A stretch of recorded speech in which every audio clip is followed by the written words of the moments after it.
طب دكتور، في حالات بتبقى مثلا حد عايز يعمل عمليه تجميل معينه في وشه، بس بيبقى في الاغلب هو القرار خطأ، بيبقى المشكله بتبقى حاجه نفسيه اكتر بتحصل. ايوه هي يبقى دي. هو في الحاله دي حضرتك بتنصحي انه يلجأ لطبيب نفسي الاول قبل ما يروح لدكتور تجميل، وتبقي شايفه ان هو ما فيهوش مشكله؟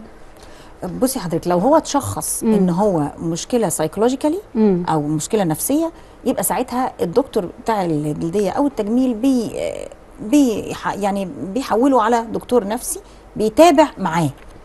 لان هو في نفس الوقت هو لو شايف ان في عنده مشكله، او لو هي شايفه ان في مشكله في بشرتها في شعرها، الدكتور النفسي لوحده مش هيعالج المشكله دي مهما نتكلم. هو هيتكلم معاها ويحسسها ان هي بيرفكت وكل حاجه، وهيعالج لها الحاله النفسيه.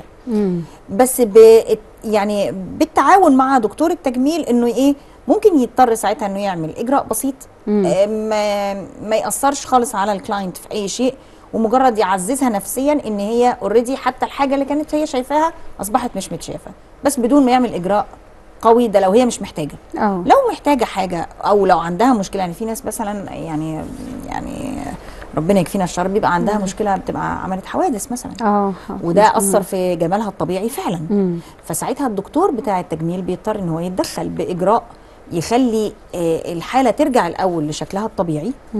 ومع كده الطب النفسي بيعزز الحاله النفسيه وبيقويها وبيزود الثقه في النفس وبيحسن ساعتها الوضع كله. تمام.